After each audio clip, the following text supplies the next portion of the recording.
Shubman kill ரின் தேத்துற பைய அவனையாண்டா அணியில் எடுத்தீங்க, ருத்ராஜ் தான் இதுக்கு கரெக்டான ஆளுன்னு இந்திய அணியோடைய தேர்வு குறித்து தமிழக வீரர் ஸ்ரீகாந்த் அவர்கள் விமர்சனம் பண்ணியிருக்காரு. ஸோ ஸ்ரீகாந்த் அவர்கள் இந்திய அணியோடைய ஸ்ரீலங்காக்கு எதிரான தேர்வு குறித்து என்னென்ன விஷயங்கள் பேசியிருக்காரு அப்படின்னு தான் இந்த வீடியோவில் பார்க்க போகிறோம். நேற்று இந்திய விசஸ் ஸ்ரீலங்கா இவங்க ரெண்டு பேருக்கும் அடுத்து நடக்க போகிற T20 ODIக்கான இந்திய அணியை அறிவித்தாங்க. இதில் யாருமே எதிர்பார்க்க வகையில் இந்திய அணியுடைய T20 அணியில் ருத்ராஜ் பெயரே இல்லை, மாறாக சுபம் கில்ல அந்த இடத்துல வச்சு துணை கேப்டன் பதவியை கொடுத்து வச்சுருந்தாங்க.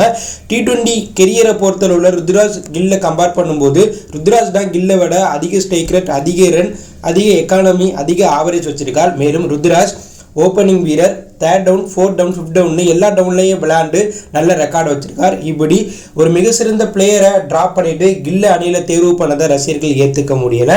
இது குறித்து இந்திய அணியுடைய முன்னாள் வீரர், இந்தியனுடைய முன்னாள் தேர்வுக்குழு தலைவர், தமிழக வீரர் ஸ்ரீகாந்த் அவர்கள் அவர் யூடியூப் பக்கத்தில் வீடியோ மூலம் அவருடைய கருத்தை சொல்லியிருக்கார். இதில் ருத்ராஜ் கேட்வால் தான் கில்லை விட மிக சிறந்த வீரர், அவரை உலகக்கோப்பை அணியிலேயே எடுத்திருக்கணும், மாறாக ரிசர்வ் வீரரா கில்லை எடுத்ததே தவறு தான். கில்லுக்கு எங்கேயோ மச்சம் இருக்கிறது போல இருக்கு, அவர் தான் ராஜா மாதிரி வலம் வரார், எல்லா அணியிலையும் அவர் இருக்கார். பாவ ருத்ராஜ் அவர் கடினமாக உழைக்க வேண்டிய இடத்துல இருக்கார், அவர் மேலும் உழைக்க வேண்டிய இடத்துல இருக்கார். இது குறித்து நான் வெளிப்படையாக பேசலாம்.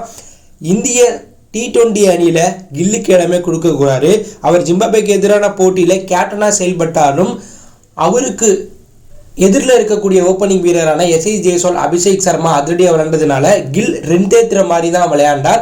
அவர் பாலுக்கு பால் தான் ரன் அடித்தார். ஆனால் ருத்ராஜ் அப்படி இல்லை, கடந்த 3 வருஷமாக சிறப்பாக விளையாண்டுட்டு இருக்கார். ஜிம்பாப்வேக்கு எதிரான சீரியஸில் எல்லா டவுன் ஆர்டர்லையும் விளையாண்டு அவரை நிரூபிச்சிருக்கார், T20லையும் அவரை நிரூபிச்சிருக்கார். அப்படி இருக்கிற ருத்ராஜுக்கு இந்திய T20 அணியில் இடம் இல்லை அப்படின்னு சொல்கிறத நினைக்கும் போதே எனக்கு வருத்தமாக இருக்குது. கில் இடத்துல ருத்ராஜை நேரடியாக இழக்கலாம். அதே போல் அபிஷேக் சர்மா சதம் அடித்தார், அதிரடியாக ஓப்பனிங் வீரராக களமிறங்கினார்.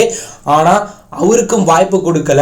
ஸோ இதெல்லாம் எங்கே போய் சொல்கிறதுன்னே தெரியலை. இதை பற்றி நான் வெளிப்படையாக பேசலாம், ஆனால் நீங்கள் எதுவுமே பேச முடியாது அப்படிங்கிற மாதிரி ஸ்ரீகாந்த் அவர்கள் கில் தேர்வு குறித்தும் ருத்ராஜ் கேட்வாலை அணியில் இருந்து நீக்கினது குறித்தும் வெளிப்படையாக பேசியிருக்காரு. ஸோ ஸ்ரீகாந்த் பேசின இந்த வீடியோ தற்போது இணையத்தில் வைரலாயிட்டு இருக்கு. ஏன்னா கில், ரியான் பராக் போன்ற வீரர்கள் சிவராஜ் படி அணியில் இணைகிறாங்க. அவங்களுக்கு இந்திய அணியில் விளையாடக்கூடிய திறமை தற்போது இருக்கானா அது கேள்விக்குறியாக தான் இருக்குது. அப்படி இருந்தும் அவங்களுக்கு தொடர்ந்து வாய்ப்பு கொடுத்துக்கிட்டே இருக்காங்க அப்படிங்கிற மாதிரி ரசிகர்கள், முன்னாள் வீரர்கள் தற்போது அவங்களுடைய ஆதங்கத்தை வெளிப்படையாக சொல்லிக்கிட்டு இருக்காங்க.